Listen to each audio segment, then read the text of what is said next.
Liam was already 7 and still spent his days on the family farm, which meant he was getting a late start on school.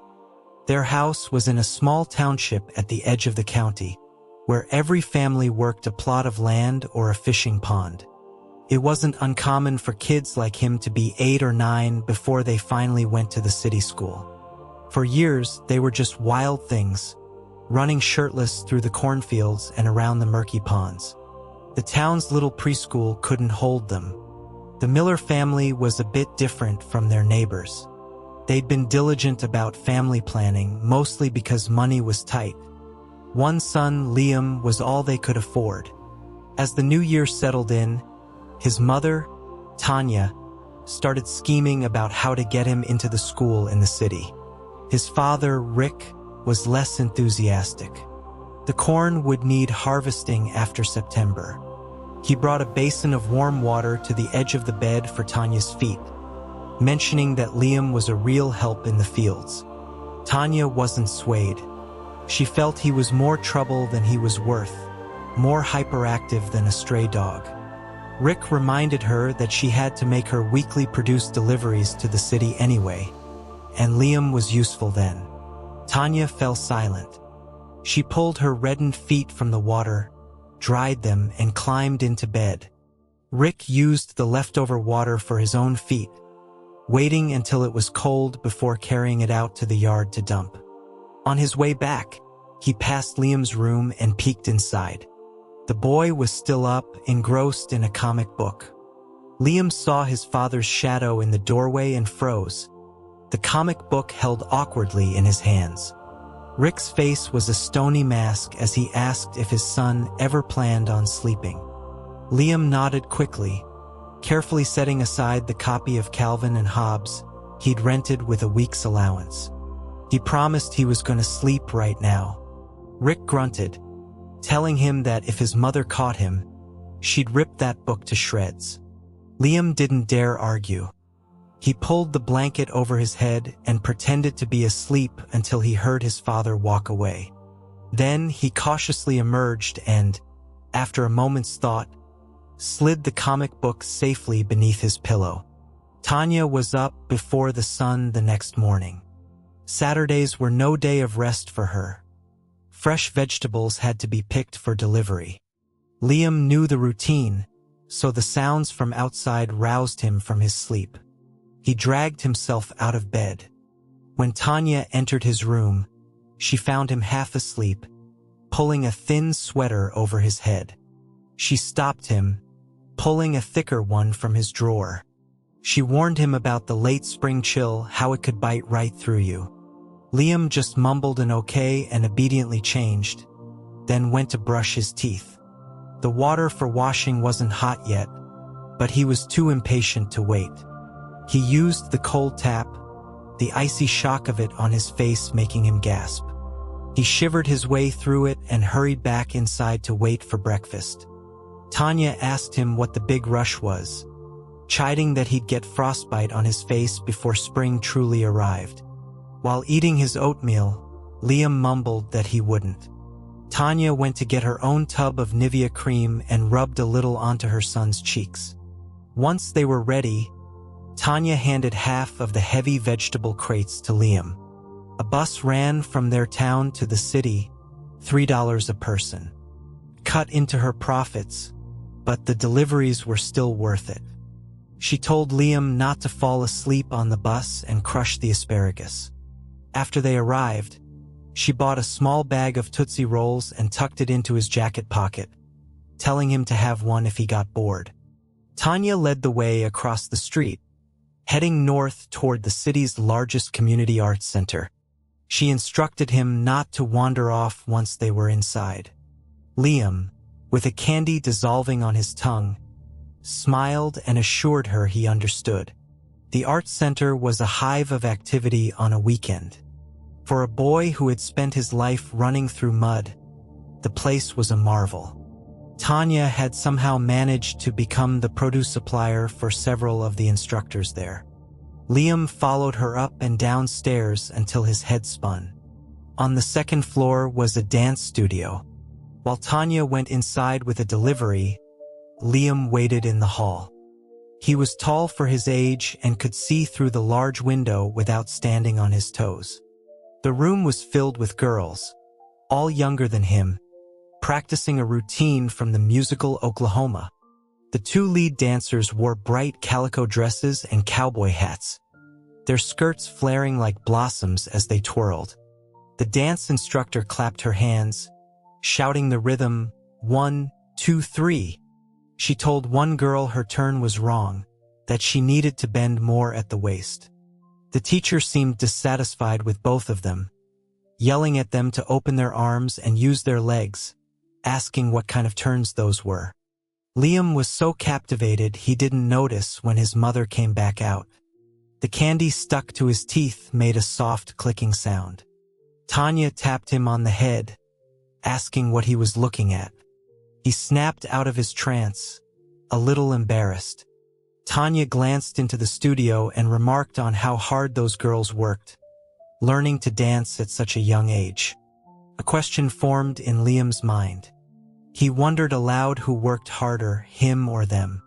Tanya paused, then laughed, a sound that offered no comfort to her son. She challenged him to go try a simple stretch and see for himself. Still confused, Liam actually walked to the studio door and peeked inside. The instructor, a woman named Helen, recognized Tanya and waved. Tanya nudged Liam forward, introducing him as her son who was almost 8. Helen smiled, commenting on how tall he was.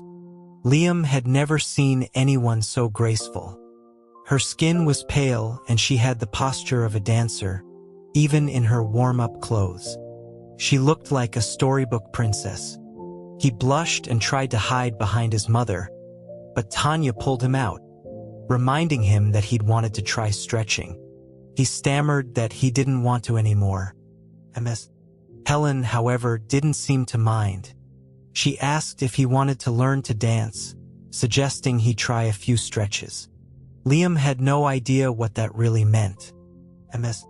Helen pulled over a chair and sat, beckoning him closer. He walked over as if in a daze. She had him stand with his back to her. Then she reached around, holding his calf with one hand. She told him to keep his other leg straight. Liam nodded. As she lifted his leg, he focused on her instruction, keeping his standing leg perfectly rigid.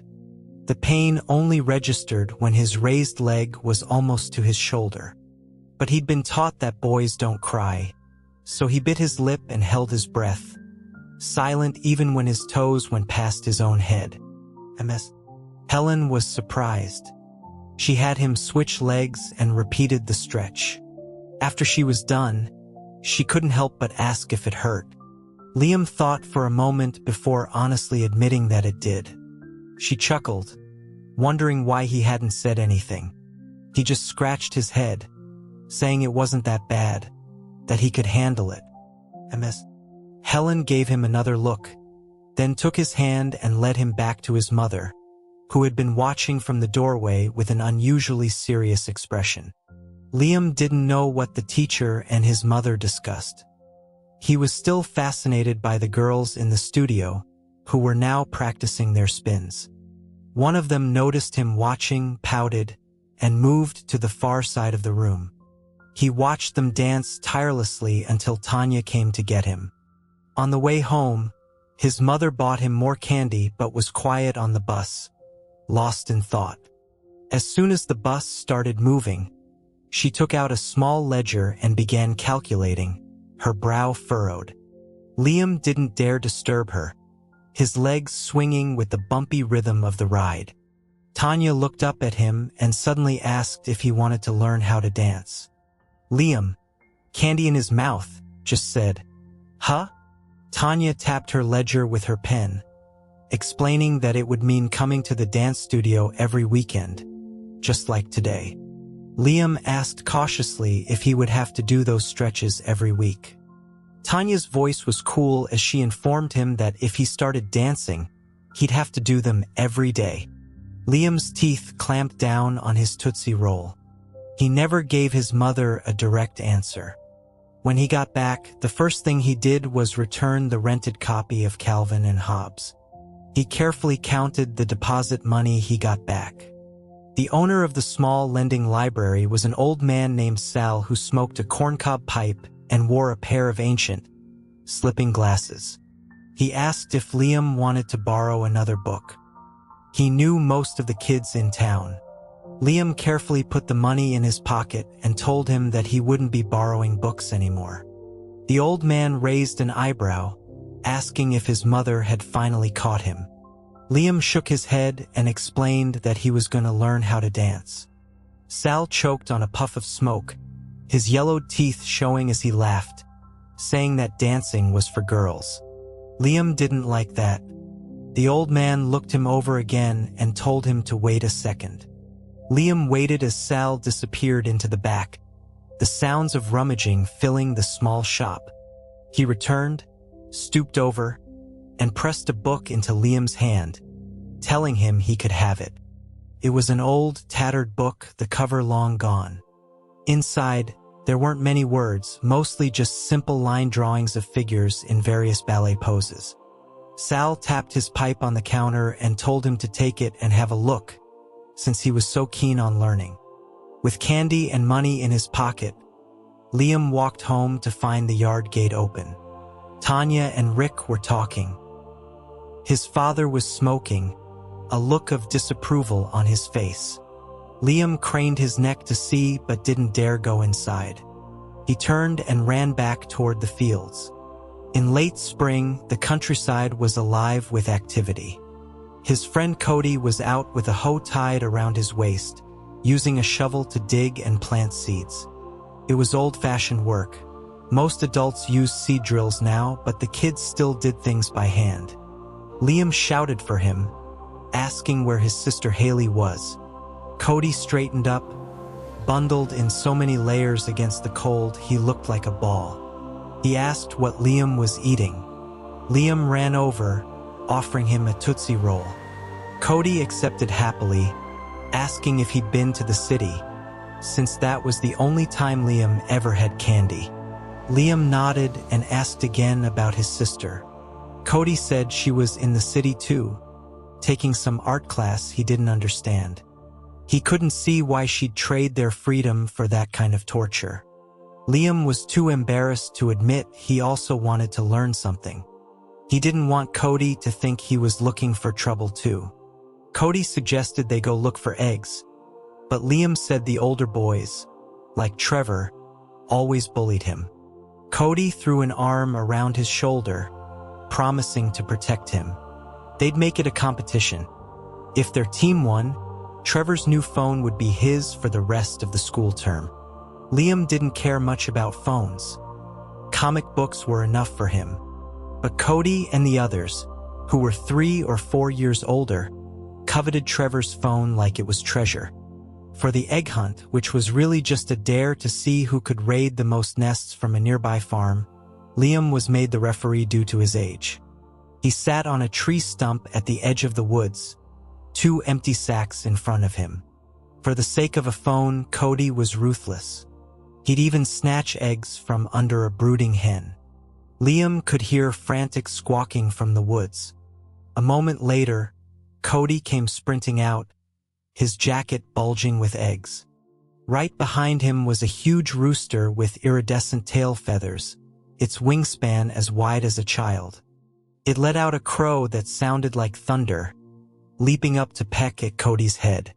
Cody tried to shield himself without dropping the eggs, yelping the whole way. The rooster was relentless. Seeing it charge toward him, Liam turned and ran.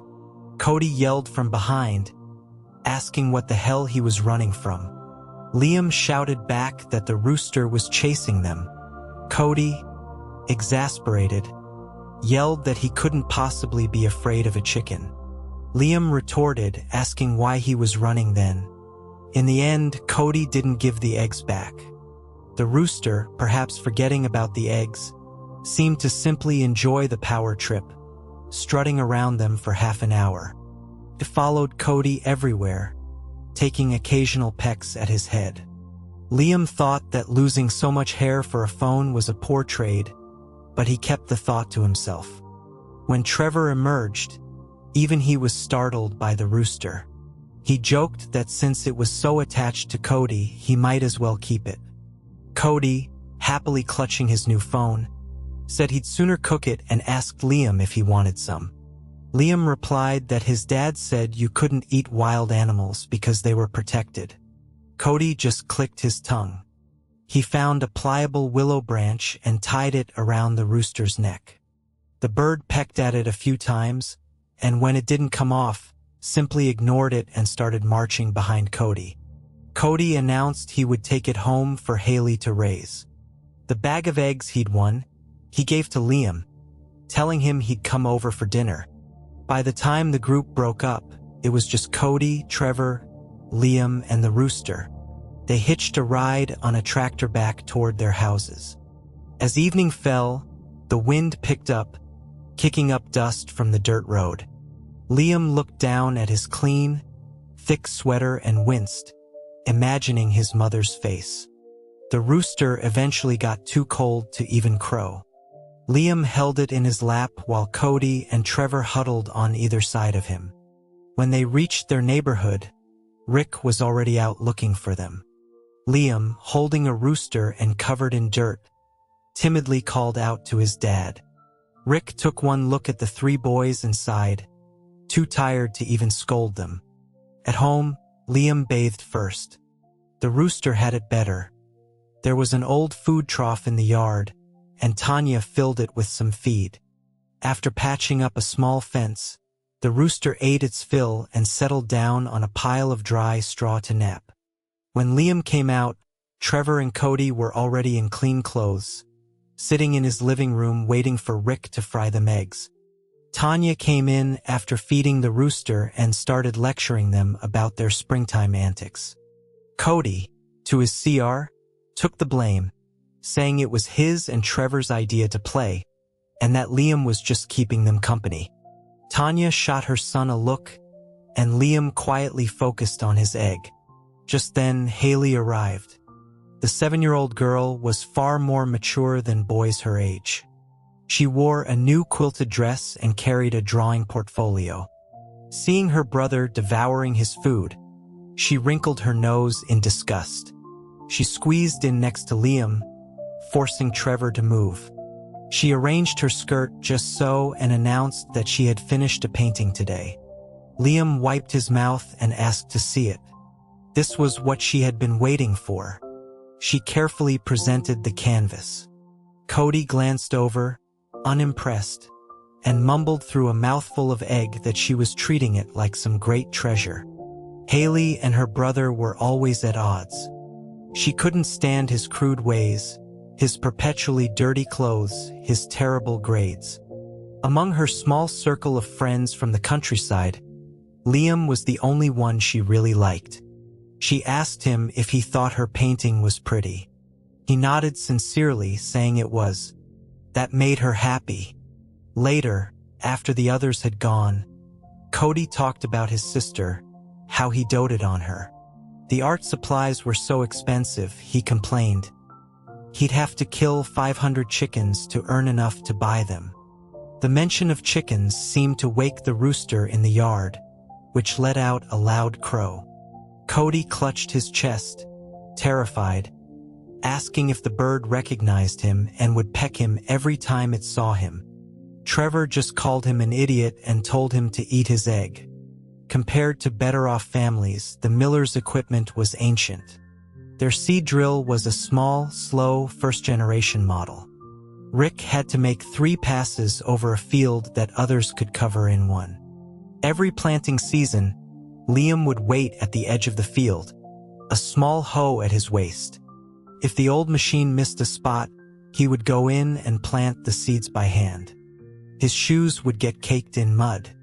One day, Rick stopped the machine and called Liam over. He lifted his son onto the large tire and used a brush to clean the mud from his shoes, asking if he was tired. Liam grinned, saying he wasn't. Rick smiled back. He wasn't yet 40, but life on the farm had weathered his face, making him look older. He suddenly told Liam he'd be starting school in September. He'd pulled some strings to get him into the 3rd grade. Liam, who understood his family's financial struggles, said nothing, just fidgeted with the strap of his hoe. Rick asked if it was true what his mother said, that he wanted to learn to dance. Liam was hesitant to confirm it, but after a long silence, he gave a barely audible hum. Rick sighed. He knew his son. As quiet as that sound was, it felt heavy with meaning. He joked that if he learned to dance, there would be no more comic books. All his allowance would have to go toward lessons. That reminded Liam. He quickly pulled the deposit money from the comic book rental out of his pocket and pressed the coins and small bills into his father's hand. After doing so, he seemed to find his courage. He looked his father in the eye and promised he wouldn't read comics anymore. Never again. Rick looked down at the handful of change, his mouth opening and closing, but no words came out. He silently lifted Liam off the tire and ruffled his hair, a little more forcefully than usual. He told him they would go into the city tomorrow, that his mother would buy him new shoes.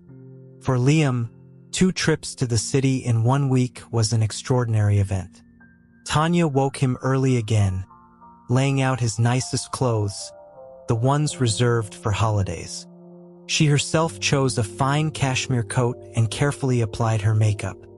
She instructed Liam to comb his hair properly, using a little water to tame the cowlicks.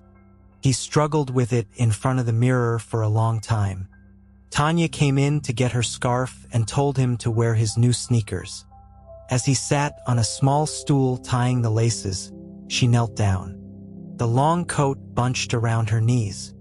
She sighed, remarking on how fast his feet were growing, how they could barely keep up with buying him new shoes and clothes. Liam naively suggested they could just alter his old things. Tanya gave a weary smile, explaining that nobody did that anymore. Their family might not have much, but they couldn't afford to lose face like that. Liam didn't yet understand the connection between wearing altered clothes and being embarrassed. The rooster, whom Cody had whimsically named Tony, was awake. Tanya left his enclosure open, and he strutted around the yard. He saw Liam and let out a couple of soft clucks. Liam called out to him, "Tony," just as Cody had insisted, telling the bird they were leaving. Tanya was already calling him from outside the gate. As he ran out, she laughed, asking if he was silly, talking to a chicken. The bus driver knew Tanya well. He was surprised to see her again so soon, but she just said they were going shopping. She had Liam sit in the back and rest his head against her. He was too excited to be sleepy. He asked what they were doing. Tanya smoothed his hair, telling him that since he was starting school in September, she wanted to show him the campus. He asked if he'd be in the same school as Cody and Trevor. Tanya confirmed it but explained they would be in the middle school section, while he would be in the same grade as Haley. Liam was happy at the thought of walking to and from school with her. Tanya gently tapped his forehead, reminding him to use their real names at school. Cody was fine for the town, but not for the city. After that, Liam leaned against his mother's shoulder, watching the scenery fly by the window. An hour later, the driver called out to them that they had arrived. Tanya first made a stop at a department store, emerging with a carefully wrapped bottle of bourbon. She seemed more relaxed after that. The school wasn't the best in the city, but it housed the elementary, middle, and high schools all on one campus, which was convenient. It was also affordable. Tanya told Liam to amuse himself while she went to the principal's office. The campus was safe enough. Liam wasn't interested in candy today. He wandered around the elementary school section, peeking into empty classrooms, sitting at desks in the front and back, feeling a thrill of excitement. Tanya didn't take long. Unable to find him, she had to use the school's PA system to call him out. She was both amused and exasperated, asking if he was really that happy. He grinned, confirming that he was. She splashed cold water on his enthusiasm, saying they'd see how happy he was when school actually started. From the school, they went straight to the art center. Ms. Helen was already in the studio. She greeted them warmly. Tanya was much more deferential with the teacher, complimenting her on how well she looked. Ms. Helen laughed it off and beckoned Liam over, asking if they'd bought dance shoes yet. Tanya admitted awkwardly that they hadn't had the chance. Ms. Helen disappeared into a storage room and returned with a pair of used ballet shoes, saying they were for an older girl but he could try them. Liam quickly took off his sneakers. The shoes fit, but he couldn't figure out how to tie the ribbons. He sat on the floor, struggling until he started to sweat. Ms. Helen knelt down, telling him not to rush, and tied them for him. A boy's ankles were thicker, so the ribbons were a bit short. His thick corduroy pants were rolled up to his calves. When he stood up, the sight was comical. Tanya, watching from the door, had to cover her mouth to hide her smile. Liam didn't notice. His expression was serious as he stood straight in front of the mirror. Ms.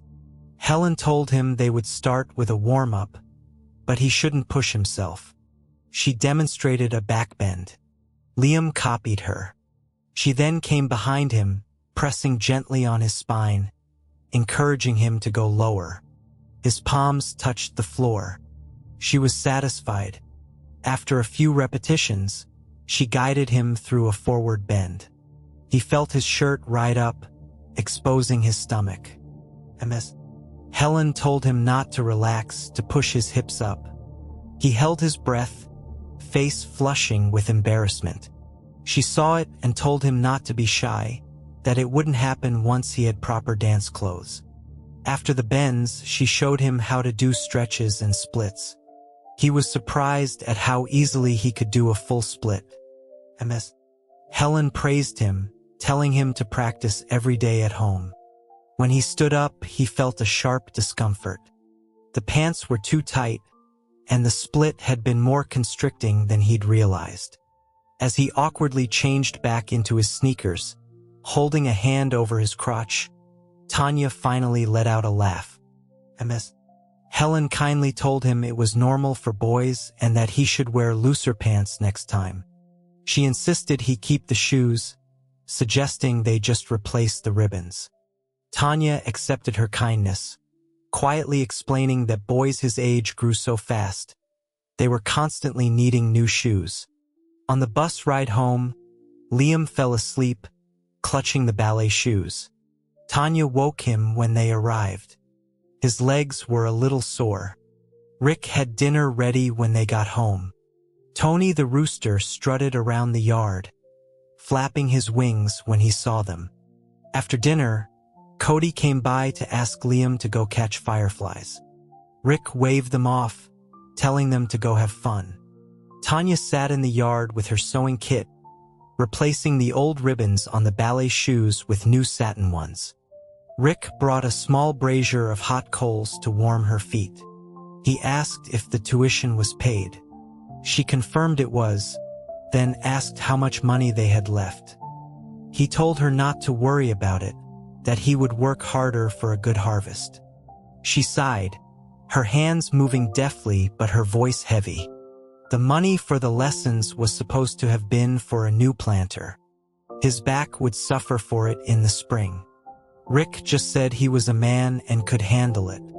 Tanya chided him gently, saying their son was just like him, never admitting when he was in pain. Rick smiled and asked how their son was at dancing. Tanya described the warm-up, the backbends and splits, saying it looked painful, but that Liam seemed to love it. Rick's expression grew complicated. After a moment, he wondered aloud why their son would suddenly want to dance. It wasn't something for a boy. Tanya rolled her eyes, saying that was an old-fashioned way of thinking. Who knew maybe they would have a famous dancer in the family one day? Rick listened to his wife's dreams, poking at the coals and sending a shower of bright sparks into the cold spring night. After a few spring rains, the temperature shot up. Cody, who had gotten a new electric scooter over the winter break, made a point of riding the 15 miles from the city just to show it off. He stopped by the fields, yelling for Liam, who was waist-deep in a flooded paddy, planting rice seedlings. He offered him a ride home. Liam waded over, explaining that his feet were dirty and Cody's scooter was new. Cody just parked the scooter, took off his shoes, and rolled up his pants, offering to help. Liam quickly stopped him, saying his dad would be angry. So Cody sat at the edge of the field, asking if Liam had to go to the arts center later. Liam said he could go as soon as he was finished. Cody grumbled, wondering why Liam was also learning some useless thing. The issue of the planter came up again. Rick had a strong back, but a few years ago it had given out and he'd had to borrow from a neighbor. That neighbor was Cody's family. Cody's mother, Mavis, was a notoriously tough woman.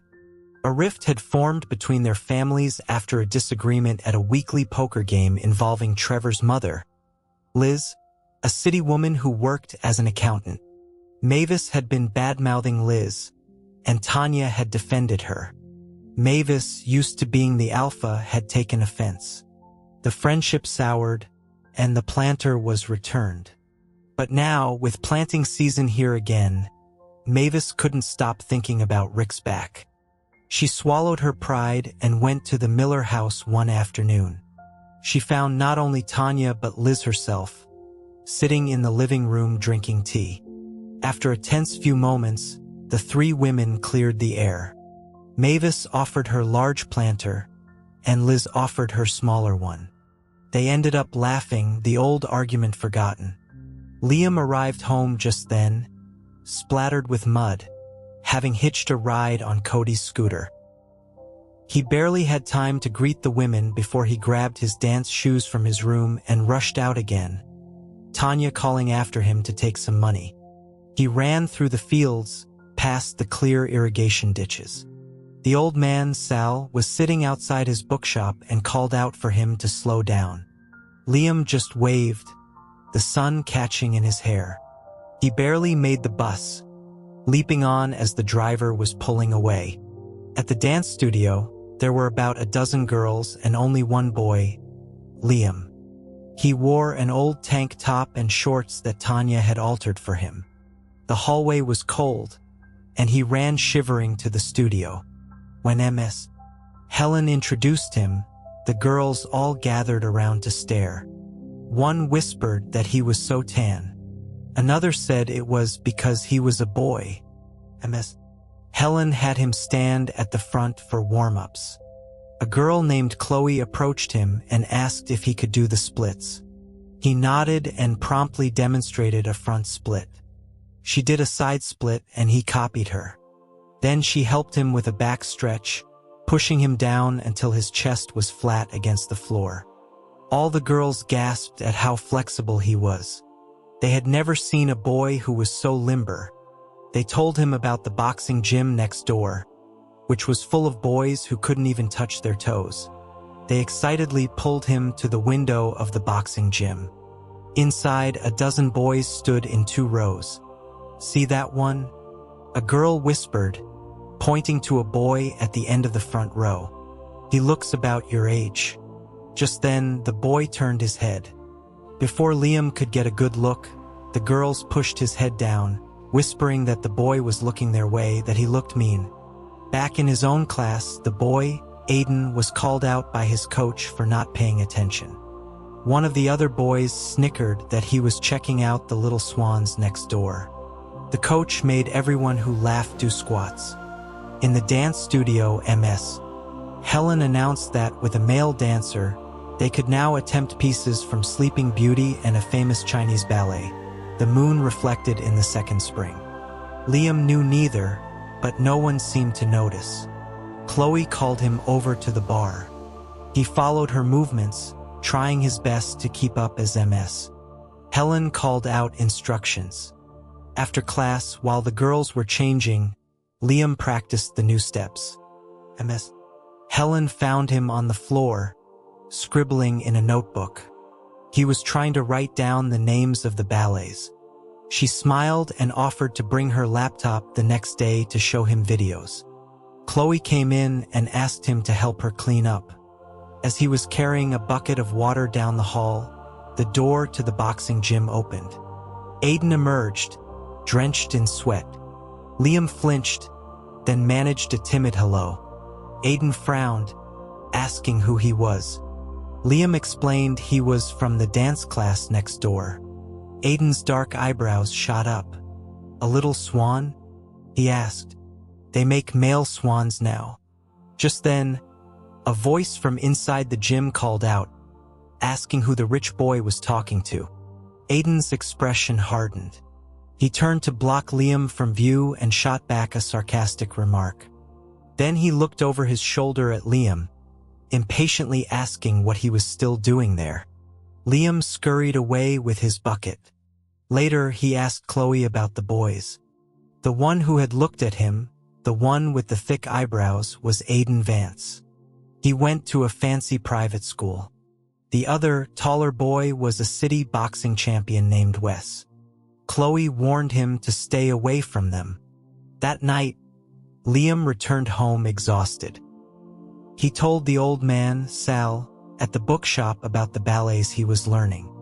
Sal grumbled but then went into his shop and emerged with a thick book, The Complete History of Chinese Ballet Theater. He told Liam he could read it there. Liam promised to come back after dinner. At home, his family teased him about his newfound passion. Tony the rooster even seemed to be dancing in the yard. After a quick dinner, he rushed back to the bookshop. Cody was there, and the old man was yelling at him about overdue books. Liam ignored them and found a quiet corner. To avoid Cody's questions, he hid the ballet book inside a large comic book. He became engrossed in the story of the moon reflected in the second spring. As he read, his eyes welled up with tears.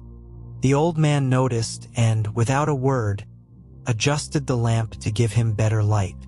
The next morning, Liam woke with puffy eyes.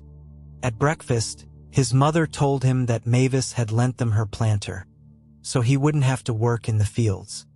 Freed from his chores, Liam spent the morning practicing in his room, a straw mat laid over the concrete floor. He was trying to practice standing on point like he'd seen Chloe do, when Tony let out a piercing crow from the yard. Cody was at the gate, yelling for Liam to come get his chicken, which was attacking him.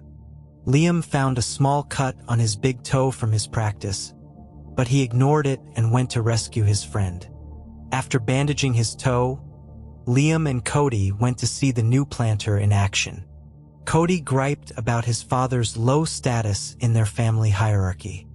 Later, Liam went to the art center. In the studio, the girls were clustered around him, trying to put makeup on his too tan face. Helen found him with red lipstick on his cheeks and a dot on his forehead and sent him to wash it off. At the sink, he found Aiden, splashing water on his face. Aiden noticed the makeup and asked who did it. When Liam told him it was the girls, Aiden snorted, calling him a sissy.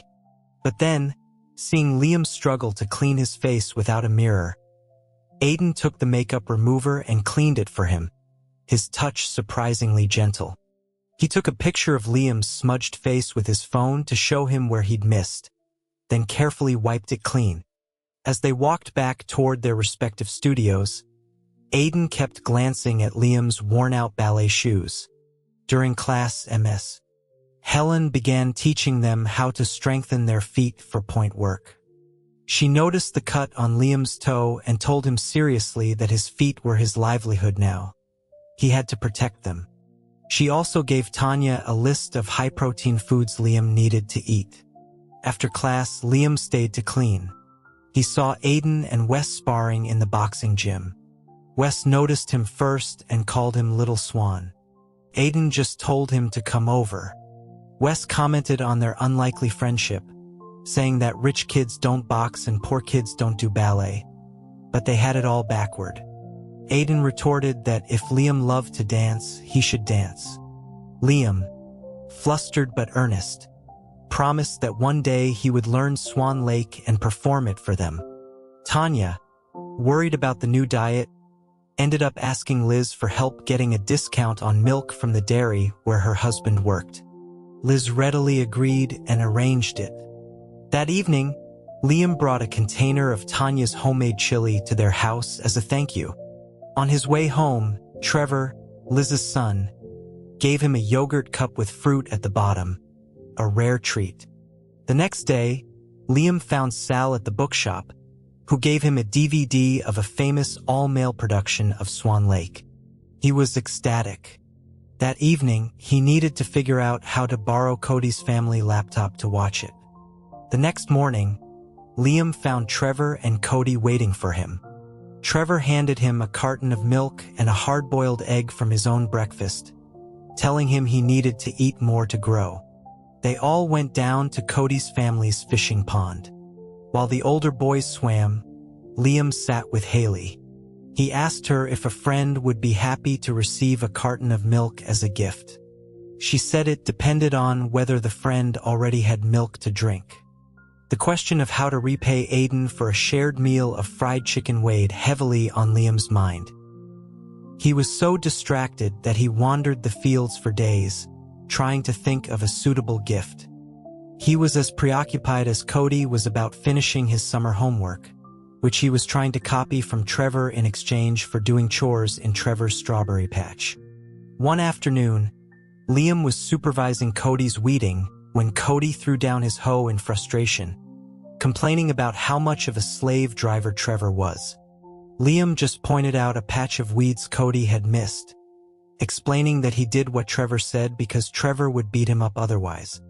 The summer days dwindled. One hot afternoon after dance class, Liam sat in the hallway, eating one of the 2 hard-boiled eggs Tanya had packed for him. Aiden came out of the gym and sat next to him. Remembering his father's words that sharing made them friends, Liam hesitantly offered Aiden his egg. Aiden accepted and ate it in 2 bites, then complained about how small it was. Heartbroken, Liam hid the second egg behind his back. He was so hungry after class that his stomach growled loudly.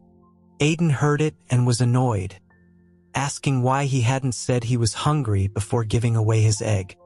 Wes overheard them and laughed, telling Liam that Aiden, who ate steak for lunch every day, had conned him out of his egg. He then dragged them both out for fried chicken on Aiden. At the fast food restaurant, Liam was stunned by the mountain of chicken Aiden ordered. He, Aiden, and Wes picked off the crispy skin before eating the meat. Liam thought it was a terrible waste. They asked him about life in his town. He told them about catching frogs and the saga of Tony the rooster. On the bus ride home, Aiden stood outside the window, mouthing to him that he needed new shoes. When Liam got home, he confessed to his parents about the fried chicken dinner. Tanya told him that a debt of kindness must be repaid, and it was up to him to figure out how. The burden of this social debt and his broken-down ballet shoes followed him into his dreams.